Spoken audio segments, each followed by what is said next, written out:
तो दोस्तों, आपका एक बार फिर से हमारे चैनल नोटपैड में स्वागत है। आज की जो वीडियो है, इस वीडियो में हम आपके लिए क्लास 11th इंग्लिश का जितना भी टर्म 2 का सिलेबस है, सारे जो चैप्टर्स हैं उसके इंपॉर्टेंट क्वेश्चंस लेकर आए हैं। ठीक है, 2 मार्क्स वाले क्वेश्चंस हम आपके लिए लिख के लाए हैं, और जो 5 मार्क्स वाले क्वेश्चन है वो हम आपको बताएंगे कि कौन कौन से जो क्वेश्चन है वो 5 मार्क्स में आ सकते हैं। ठीक है, सारे चैप्टर से हमने कुछ इंपॉर्टेंट क्वेश्चंस लिए हैं, तो पूरी वीडियो एंड तक देखिएगा, कोई भी क्वेश्चन मिस मत कीजिएगा। ठीक है, सबसे पहले जो 2 मार्क्स वाले क्वेश्चन है उसकी वर्ड लिमिट जो थी आपके सैम्पल पेपर में भी 2 मार्क्स के टोटल 6 क्वेश्चन आए थे, उसमें से आपको कोई 5 अटैम्प्ट करने थे, यानी कि 10 मार्क्स का, तो 2 मार्क्स वाले क्वेश्चन में मिलकर टोटल 10 मार्क्स का आया था, और 2 क्वेश्चन आपके 5 मार्क्स के आए थे, उसमें से आपको कोई 1 अटैम्प्ट करना था। ठीक है, यानी 15 नंबर जो है आपकी बुक का है, बुक में से आपके 15 नंबर का पेपर आएगा। ठीक है, तो 2 मार्क्स वाले क्वेश्चन, उनकी जो वर्ड लिमिट थी 40 वर्ड्स। चलो अब देखते हैं। सबसे पहले जो हमने चैप्टर लिया है द एलिंग प्लेनेट, जो आपका 5th चैप्टर है हॉर्नबिल बुक का, उसके हमने क्वेश्चंस लिए। सबसे पहले मोस्ट इम्पॉर्टेंट चैप्टर है। ठीक है, उसमें जितने भी स्टेटमेंट्स हैं, ठीक है, जितने भी लोगों ने अपनी स्टेटमेंट दी है, जैसे ब्रांड कमीशन का स्टेटमेंट है, उन्होंने एक क्वेश्चन उठाया था, बुक में आपके होगा, वो आप देख लीजिएगा। फिर मार्गरेट थैचर थे, फिर लेस्टर आर ब्राउन, ये 3-4 लोगों के वहाँ पे स्टेटमेंट दिए हुए हैं बुक में, वो आपको पता होनी चाहिए। ठीक है, 2 मार्क्स में पूछा जा सकता है। और एक ये भी पूछा जा सकता है क्वेश्चन कि लुसाका जाम्बिया में जो एक ज़ू है उसमें एक मिरर लगे है, उसका क्या मतलब है। ठीक है, तो वहाँ पे लिख रखा है the world's most dangerous animal, और उसके अंदर जो ज़ू के अंदर केज है, केज के अंदर कुछ नहीं है, बस एक मिरर है, वहाँ पे जो भी जाता है देखने वो अपना ही चेहरा देखता है। यानी उससे यह पता चल रहा है कि इंसान जो है दुनिया का सबसे डेंजरस एनिमल है। ठीक है, और वो क्या क्यों है, क्योंकि वो अपने जो प्लेनेट है, अपना जो प्लेनेट अर्थ है, उसको एल कर रहा है, यानी उसको हार्म कर रहा है। ठीक है, तो ये कुछ इंपॉर्टेंट थे। इसके अलावा 1-2 क्वेश्चन और हैं जो उसमें से बन सकते हैं, लेकिन जो हमने यहाँ पे क्वेश्चन लिए वो जब मोस्ट इम्पॉर्टेंट लिए हैं। ठीक है, बाकी मैंने आपको बता दिया। सबसे पहले क्वेश्चन है हमारा, justify the title the ailing planet. जो टाइटल था द एलिंग प्लेनेट, उसको जस्टिफाई कीजिए, ये सही है। तो ये जो टाइटल है, इसका आंसर आप देख लीजिए। टाइटल जो है बिल्कुल एक्यूरेट और सही है। क्यों? क्योंकि जितने भी 4 प्रिंसिपल बायोलॉजिकल सिस्टम्स हैं वो सारे डिस्ट्रॉय हो रहे हैं। ठीक है, तो अर्थ के जो 4 मेन प्रिंसिपल बायोलॉजिकल सिस्टम्स है, जिसमें फिशरीज़, ग्रासलैंड्स, क्रॉपलैंड्स और फॉरेस्ट, ये 4 आते हैं। ठीक है, तो ये चारों ही जो है डिस्ट्रॉय हो रहे हैं। लोग प्रोटीन के लिए क्या कर रहे हैं, फ़िश खा रहे हैं, तो फ़िश ख़त्म हो रही है, पेड़ों को काटा जा रहा है। ठीक है, जो ग्रासलैंड्स थे वो भी डिस्ट्रॉय हो रहे हैं, और जो क्रॉपलैंड्स है वो बैरन लैंड्स बन रहे हैं, यानी जो उपजाऊ वाली भूमि थी जहाँ खेती की जा सकती थी, वो भी अब बंजर हो रही है। ठीक है, ज़्यादा यूज़ करने की वजह से। Many of its species have almost been extinct. Earth की बहुत सारी जो स्पीशीज़ हैं अभी तक ख़त्म हो चुकी है। ठीक है, लगभग। और अभी बहुत सारी स्पीशीज़ ऐसी भी हैं जो अभी ख़त्म होने वाली हैं, कुछ ही उसके जो मेंबर्स हैं वो बचे हैं। ठीक है, all natural resources have depleted very badly. जितने भी नेचुरल रिसोर्सेज है उनका बहुत बुरी तरह जो है मिसयूज़ हो रहा है। ठीक है, ज़रूरत से ज़्यादा लोग उसको यूज़ कर रहे हैं। ठीक है, तो ये इन सब बातों से पता चलता है कि जो टाइटल है द एलिंग प्लेनेट, ये बिल्कुल सही है। सेकंड क्वेश्चन है उसी चैप्टर से, ये भी इम्पोर्टेंट है। What is sustainable development? Sustainable development क्या है? When did this concept become popular? ठीक है, कब ये जो कंसेप्ट है पॉपुलर हुआ था? तो सबसे पहले देख लेते हैं सस्टेनेबल डेवलपमेंट होता क्या है।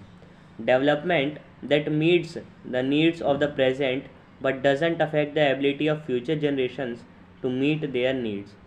तो ये वो डेवलपमेंट है जिसमें जो प्रेजेंट के अभी लोग हैं उनकी जो ज़रूरतें हैं वो पूरी हो जाएं, लेकिन जो आने वाले फ्यूचर जनरेशन के लोग हैं उनकी भी ज़रूरत पूरी हो सके, उनको उनकी आवश्यकताओं पे कोई प्रभाव ना पड़े। ऐसी डेवलपमेंट को सस्टेनेबल डेवलपमेंट कहते हैं। यानी हमें जितना यूज़ करना है हम उतना करें, और आने वाली जो पीढ़ी है उसके लिए बचा के भी रखें, ताकि उनको जितना यूज़ करना है वो भी कर सकें। ठीक है, उनको किसी चीज़ की कमी ना हो, किसी रिसोर्स की। उसी को क्या कहते हैं? Sustainable development. ये कंसेप्ट कब आया था? This concept become popular in 1987। ठीक है, ये आपको याद होना चाहिए, 2 मार्क्स में क्वेश्चन आ सकता है। ठीक है, थर्ड क्वेश्चन है, why is development called the best contraceptive. Development जो है बेस्ट कॉन्ट्रासेप्टिव क्यों है, बचाव के लिए सबसे बेस्ट डेवलपमेंट क्यों है? क्योंकि जब डेवलपमेंट होगा, when there is development income rises, education spreads and health improves. Development होगी तो इनकम बढ़ेगी, इनकम बढ़ेगी तो एजुकेशन फैलेगा, और एजुकेशन जैसे जैसे फैलेगा तो जो लोगों की हेल्थ है वो इम्प्रूव होगी। It means enlightened population which understand the value of small families, thus development is the best contraceptive। तो जो अर्थ एल हो रही है, अर्थ डिटीरियोरेट हो रही है, या फिर बोल सकते हैं डिस्ट्रॉय हो रही है, उसका मेन रीज़न है ओवर पॉपुलेशन। तो जैसे जैसे एजुकेशन बढ़ेगी, इनकम बढ़ेगी तो एजुकेशन खुद ब खुद बढ़ेगी, और हेल्थ जो है लोगों की इम्प्रूव होगी। ठीक है, तो फिर पॉपुलेशन भी कम होगी। ठीक है, लोग समझेंगे, एजुकेशन बढ़ेगी तो लोग समझेंगे कि स्मॉल फैमिली का भी वैल्यू है। इससे क्या होगा कि जो डेवलपमेंट होगी और इससे बचाव हो सकता है अर्थ का। ठीक है, इसलिए डेवलपमेंट जो है बेस्ट कॉन्ट्रासेप्टिव है। तो ये 3 जो क्वेश्चंस थे एलिंग प्लेनेट के थे। इसके अलावा जो मैंने आपको स्टेटमेंट्स बताया वो आप पढ़ लीजिएगा। और एक और इसमें स्टेटमेंट आता है, what goes under the pot cost more than what goes inside it. यानी जो खाना बनाते हैं उसमें जो फ्यूल है वो ज़्यादा महंगा होता है, किससे? जो खाना हम बना रहे हैं उससे। ठीक है, तो ऐसा क्यों है, किस तरीके से आप इसको एक्सप्लेन कर सकते हैं, ये भी आप एक बार बुक में पढ़ लीजिएगा। ठीक है, हमने इंपॉर्टेंट क्वेश्चन ही लिए हैं कुछ। फिर आता है टैप्लो वाला chapter, the browning version, chapter 6 है ऑनविल बुक का। इसके क्वेश्चन देख लीजिए। सबसे पहले मैं बता देता हूँ ये प्ले है, तो इसमें 4 मेन जो कैरेक्टर हैं, mister Crocker Harris, Taplow, Frank Hunter और मिली क्रॉकर हैरिस। ठीक है, ये चारों के बारे में आपको पता नहीं चाहिए कि चारों का कैरेक्टर कैसा है। इस पर बेस्ड 5 नंबर का क्वेश्चन आ सकता है, या 2 मार्क्स में भी कुछ पूछा सकते हैं। चारों का आपको पता नहीं चाहिए। ठीक है, आप प्ले पढ़ लीजिए, बुक में दे रखा है, वहाँ से आप समझ जाएंगे। ठीक है, उसके अलावा जो उनके कैरेक्टर के बेस्ड क्वेश्चन आ सकते हैं, उसके अलावा जो क्वेश्चन है वो हमने लिए। फोर्थ क्वेश्चन क्या है, what is Taplow's attitude towards mister Crocker Harris. Taplow का जो एटीट्यूड था मिस्टर क्रॉकर हैरिस के लिए वो कैसा था। Taplow is respectful towards mister Crocker Harris and likes him even though he is afraid of him and he did not dare to cut the extra work even on the last day of the term. तो जो Taplow था वो mister Crocker Harris की respect करता था और उनको पसंद करता था, तब भी पसंद करता था जबकि वो उनसे डरता भी था।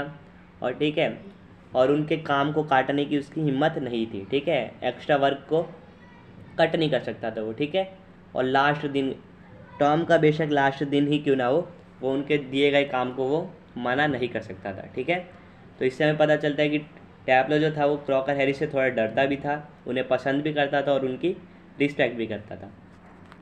ठीक है, फिफ्थ है, how does Taplow react to Millie's arrival. Millie कौन है? क्रॉकर हैरिस की वाइफ। ठीक है, तो जब वो आई थी तो टैप्लो कैसे रिएक्ट कर रहा था, तो इसका आंसर होगा Taplow is nervous. Taplow nervous था। He is unable to control his emotions and whispers to Frank if he thinks she had heard their conversation. तो जब टैप्लो फ्रैंक से बात कर रहा था, फ्रैंक हंटर जो साइंस टीचर थे, ठीक है, उनसे बात कर रहा था, तभी मिली वहाँ आती है। तो वो अपने इमोशंस को कंट्रोल नहीं कर पाता और फ्रैंक से धीरे धीरे बोलता है कि शायद इन्होंने हमारी बात सुन ली हो। तो टैप्लो क्या सोचता है, Taplow feels that if she tells mister Crocker Harris he would lost his form. Taplow सोच रहा था कि अगर उन्होंने हमारी बातें सुन ली होंगी मिली ने, तो फिर वो क्रॉकर हैरिस को बता देंगे और फिर क्रॉकर हैरिस बहुत गुस्सा हो जाएंगे। ठीक है, यानी जब मिली वहाँ पे आई तो टैप्लो के मन में बहुत सारे विचार चल रहे थे, वो नर्वस हो गया था और वो डर गया था कि वो मिस्टर क्रॉकर हैरिस को बता देंगी, फिर वो उन पर गुस्सा करेगा। ठीक है, ये हमारे ब्राउनिंग वर्जन के 2 इंपॉर्टेंट क्वेश्चंस थे। इसके अलावा आप कैरेक्टर स्केच जो है सारे, ठीक है, कैरेक्टर्स के बारे में पढ़ लीजिएगा। फिर आता है नेक्स्ट चैप्टर सिल्क रोड। ठीक है, उसका एक क्वेश्चन है, क्वेश्चन 6। सिल्क रोड में आपको कुछ इंपॉर्टेंट क्वेश्चन जिसमें नहीं है वो भी मैं बता देता हूँ, जो 5 मार्क्स में आ सकते हैं। कि जो वहाँ पे बर्फ़ थी, स्नो तो थी, नरेटर के लिए डेंजरस भी थी और नरेटर जो था या ऑथर था उसको अच्छी भी लग रही थी। क्यों, ये आपको बताना है। ठीक है, क्योंकि जब वो वहाँ जा रहे थे तो बहुत सारे ख़तरनाक रास्ते आए जिससे वो जो बर्फ़ थी उसे पसंद नहीं आई, लेकिन जब वो थोड़ा आगे गए तो उसे बहुत खूबसूरत लगा वो देखने में। ठीक है, तो इस तरीके से आपको लिखना होगा। और नैरेटर की जो जर्नी है उसके बारे में आपको पता नहीं चाहिए कि पहले वो कहाँ गए फिर कहाँ गए, ठीक है, लास्ट में उन्होंने क्या किया। इसके अलावा शैतान जो ड्राइवर था उनका, ठीक है, यानी जो मेन कैरेक्टर थे इस चैप्टर के वो आपको पता नहीं चाहिए, और जर्नी कहाँ से कहाँ हुई वो आपको पता नहीं चाहिए। ठीक है, उसके बाद इंपॉर्टेंट देख लेते हैं। वो वाज नोरबू। नोरबू कौन था? तो नोरबू था एक टिबेटन स्कॉलर था। वो क्या करता था? आर्टिकल्स लिखता था अबाउट होली लेक्स, धार्मिक जो झीलें हैं उनके बारे में आर्टिकल्स लिखता था। ठीक है, he was working at Beijing at the Chinese academy of social sciences, he came there to do kora. ठीक है, तो नोरबू जो था वो बीजिंग में Chinese academy of social science में काम करता था और धार्मिक झीलें हैं होली लेक्स उन पे आर्टिकल लिखता था। ठीक है, वो वहाँ पे किस लिए आया था? कोरा करने के लिए। कोरा क्या है? रिलीजियस जर्नी, ठीक है, धार्मिक यात्रा है जो वहाँ पे करने आया था। तो वहीं पे उसकी मुलाकात जो है नैरेटर से होती है। 7th क्वेश्चन है, ये भी इम्पोर्टेंट है। What was the physical condition of author in Darchen? Darchen में जो था ऑथर उसकी फिजिकल कंडीशन कैसी थी? ठीक है, तो उसकी जो फिजिकल कंडीशन थी, it was quite bad. One of his nostrils was blocked, he was tired and hungry, he started breathing through his mouth, he stayed awake all night. तो दार्चन जब वो पहुंचा तो वहाँ बहुत ठंड थी, इसलिए उसकी जो फिजिकल कंडीशन थी बहुत ख़राब थी। उसकी एक नॉस्ट्रिल्स जो थी ब्लॉक हो गई थी। ठीक है, नॉस्ट्रिल्स क्या, एक नाक का एक छेद ब्लॉक हो गया था। ठीक है, तो एक ही नॉस्ट्रिल से वो सांस ले रहा था। उसके बाद क्या हो गया, वो भूखा भी था और थका हुआ भी था। तो एक जो नाक से सांस ले रहा था उसके बाद वो थक गया, तो फिर वो मुंह से सांस लेने लगा। ठीक है, और ऐसा करते करते उसको पूरी रात नींद नहीं आई और वो पूरी रात जागता रहा। ठीक है, ये हमारे 3 चैप्टर्स हो गए। फिर आता है स्नैपशॉट बुक का चैप्टर 4 जो है अल्बर्ट आइंस्टाइन एट स्कूल। उसमें आपको कुछ बातें ध्यान रखनी है कि अल्बर्ट जो था उसकी यूरी से किस तरीके से बातचीत हुई, और वो उसने नर्वस ब्रेकडाउन का सर्टिफिकेट किस तरीके से बनवाया, ये आपको पता होना चाहिए। अल्बर्ट को वायलिन बजाना पसंद था। ठीक है, उसके दिन का बहुत ही खूबसूरत घंटा था जब वो वायलिन बजाता था। ठीक है, लेकिन उसकी जो लैंड लेडी थी उसको मना करती थी। तो सैम्पल पेपर जो था उसमें भी एक क्वेश्चन आया था कि अल्बर्ट को वायलिन बजाना क्यों पसंद था। ठीक है, क्योंकि उसके आसपास पूरी तरीके से वायलेंस था और जब वो वायलिन बजाता था तो उसे बहुत खुशी मिलती थी। ठीक है, तो आपको ये सब पता होना चाहिए, और ये पता होना चाहिए कि अल्बर्ट की सोच कैसी थी। ठीक है, वो रटने वाली लर्निंग में बिल्कुल ध्यान नहीं रखता था। ठीक है, बिल्कुल उसका विश्वास नहीं था। उसका विश्वास था कि बच्चों को फैक्ट पता होना ज़रूरी नहीं है, बच्चों के जो आइडियाज़ हैं क्रिएटिव आइडियाज़ उनको चांस देना चाहिए। ठीक है, तो फैक्ट को याद करना बिल्कुल उसे पसंद नहीं था। इसीलिए एक बार क्या हुआ था कि जब उसके हिस्ट्री टीचर ने उससे पूछा था क्वेश्चन, तो उसने सीधे सीधे मना कर दिया था कि मुझे ये डेट्स याद करने में कोई कुछ दिखता नहीं है, कोई स्कोप नहीं दिखता। ठीक है, मुझे क्रिएटिव आइडियाज़, ठीक है, इन सब की बातें अच्छी लगती हैं। ठीक है, तो ऐसा उन्होंने बताया था। तो ये आपको अल्बर्ट का चैप्टर थोड़ा बहुत ओवरव्यू होना चाहिए। फिर इसके इंपॉर्टेंट क्वेश्चन देख लेते हैं। Why was Albert tense about his neighbourhood? तो उसके जो नेबरहुड था, पड़ोस, उससे वो परेशान क्यों था? Albert did not like the environment of his neighbourhood as the landlord often beat his wife. तो उसका जो नेबरहुड था उसका इन्वायरमेंट अल्बर्ट को बिल्कुल पसंद नहीं था, क्योंकि जो मकान मालिक था वो मकान मालकिन को, अपनी बीवी को मारता रहता था, और जो वाइफ थी वो अपने बच्चों को मारती थी। ठीक है, there was a lot of violence, वहाँ बहुत सारा वायलेंस था। ठीक है, पति जो था अपनी पत्नी को मारता था और जो पत्नी थी वो अपने बच्चों को मारती थी। ठीक है, तो बहुत वायलेंस था। The land lady did not let him play violin. ठीक है, और जब भी वो वायलिन बजाता था तो कुछ समय बाद क्या होता था, उसकी जो लैंड लेडी थी यानी मकान मालकिन, वो उसको जाके मना करती थी और उसकी वायलिन बंद कर देती थी। ठीक है, तो इसीलिए अल्बर्ट को जो उसका नेबरहुड था उसका इन्वायरमेंट बिल्कुल भी पसंद नहीं था।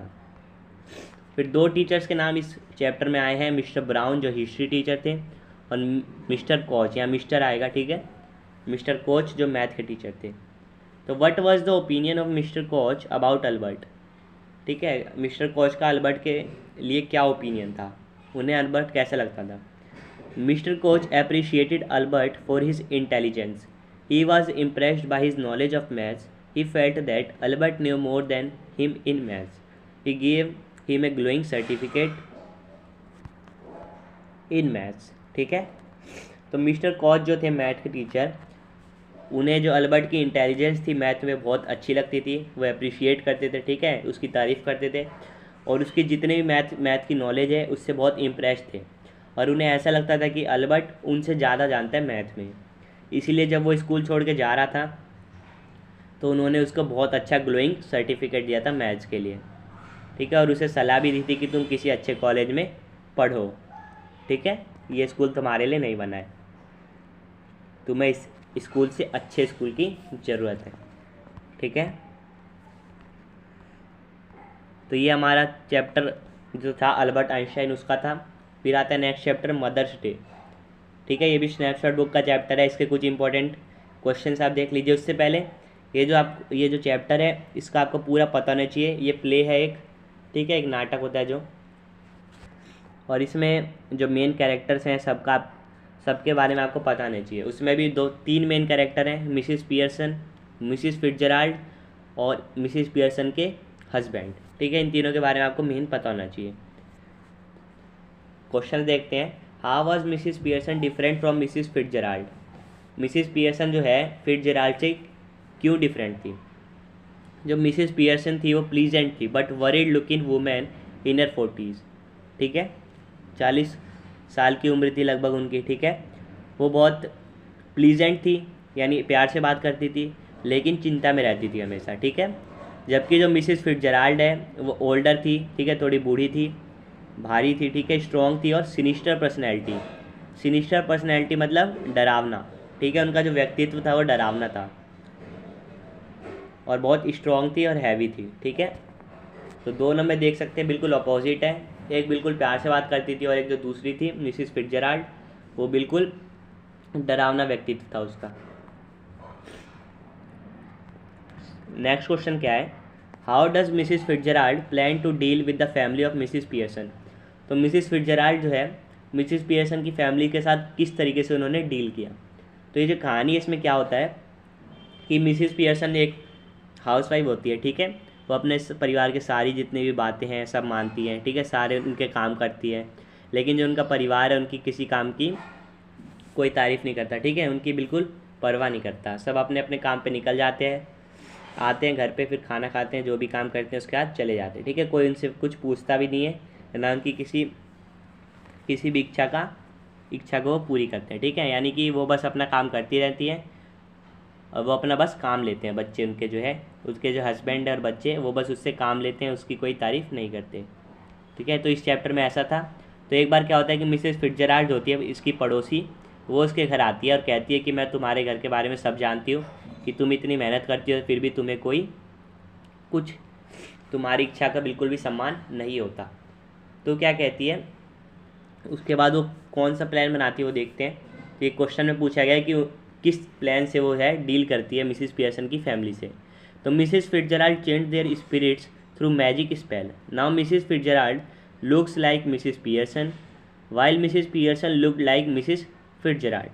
Mrs. Fitzgerald in the body of Mrs. Pearson dealt with the family very strictly.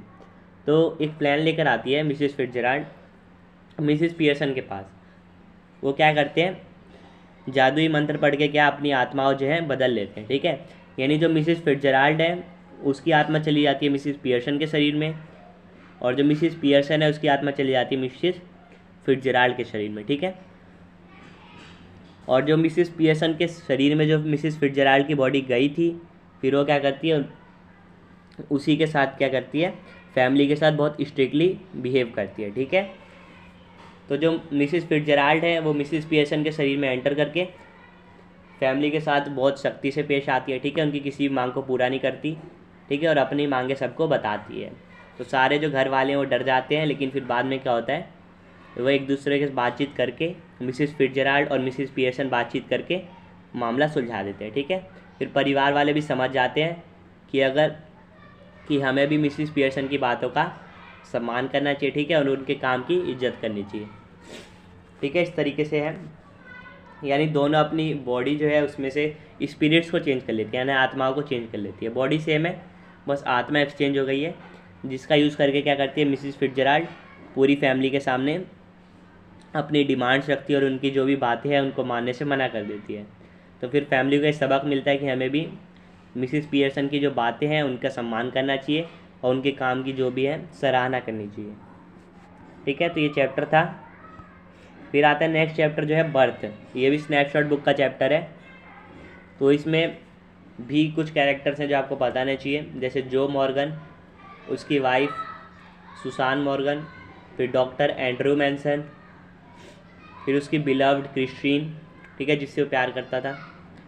फिर सुसान की मदर भी हैं इसमें, एक नर्स हैं और एक जो दाई होती है, ठीक है, मेड, वो भी है, मिड वाइफ जिसको हम कहते हैं वो। ठीक है, तो क्वेश्चन क्या है, वो was Joe Morgan, why was he waiting for doctor Andrew Manson. तो जो मॉर्गन कौन था?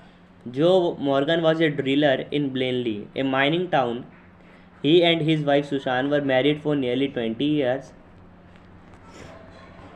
एक सेकेंड।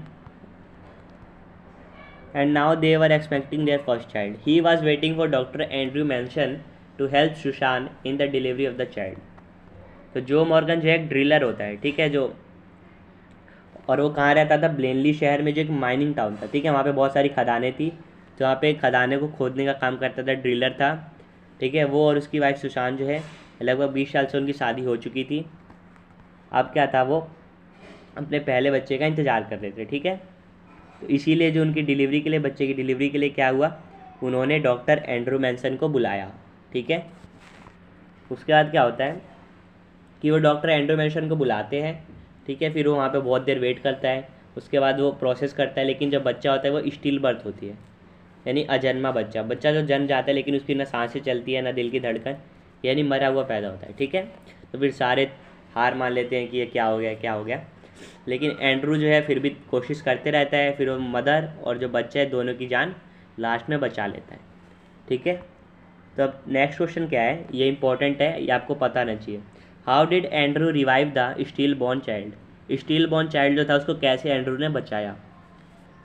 सारी तरफ देख लीजिए नेगेटिविटी थी, सब कह रहे थे कि ये तो बच्चा स्टील बर्थ है, ये अब इसका कुछ नहीं हो सकता, ये तो मरा हुआ है, ठीक है। लेकिन एंड्रू ने हार नहीं मानी, वो अपनी कोशिश करता रहा। सबसे पहले उसने क्या किया, उसने बेबी को हॉट और कोल्ड वाटर मंगवाया, ठीक है, नर्स से। तो एक बार बेबी को हॉट वाटर में डाला, एक बार कोल्ड वाटर में, एक बार हॉट वाटर एक बार कोल्ड वाटर, ठीक है। He dips the baby in hot and cold water successively, बार बार डालते रहा। And rubs his chest with towel, और एक टावल से उसकी जो चेस्ट है उसको साफ करता रहा, ठीक है। फिर क्या हुआ, ये जब उसने प्रोसेस किया तो कुछ इफेक्ट नहीं हुआ। फिर उसने क्या यूज़ किया, oral resuscitation method to revive the baby. After that the baby's heart start pumping and it give out a sharp cry, ठीक है। जब पहली जो तरीका था उसका वो काम नहीं आया, यानी जब वो गर्म पानी और ठंडे पानी में डाल रहा था उससे कुछ इफेक्ट नहीं हुआ, तो उसने ऑरल रिससिटेशन मेथड का यूज़ किया, यानी कि उसको सांस दी, ठीक है, सांस दी। तो उससे थोड़ी देर बाद क्या हुआ कि बेबी का जो हार्ट है वो पंप करना शुरू कर दिया और वो एक बहुत तेज़ी से चिल्लाया। उसके जो शरीर का पीला कलर था, वाइट कलर था, पीला और वाइट कलर, वो पिंक कलर में बदल गया, यानी उसमें जान आ गई, ठीक है। जिसे देख कर सारे जो लोग थे वो खुश हो गए, जो अभी थोड़ी देर पहले नेगेटिव बातें कर रहे थे। जब उन्होंने देखा कि एंड्रू ने बेबी को ज़िंदा कर दिया तो सारे खुश हो गए थे, ठीक है। तो आपको ये दोनों बातें बतानी चाहिए कि एंड्रू ने बेबी को कैसे रिवाइव किया। फिर आता है हमारा नेक्स्ट जो पोयम है हमारी हॉर्नबिल बुक की, the voice of the rain, ठीक है। उसके कुछ क्वेश्चन देख लेते हैं। ये पोयम है, पोयम जो है एक कन्वर्सेशन है, यानी एक बातचीत है, किसके बीच में, ऑथर और रेन के बीच में, ठीक है, रेन ड्रॉप के बीच में। तो बताती है कि मेरी कहानी, अपनी कहानी बताती है, कहाँ कहाँ से शुरू होती हूँ, फिर वापस अर्थ पे आती हूँ, ठीक है।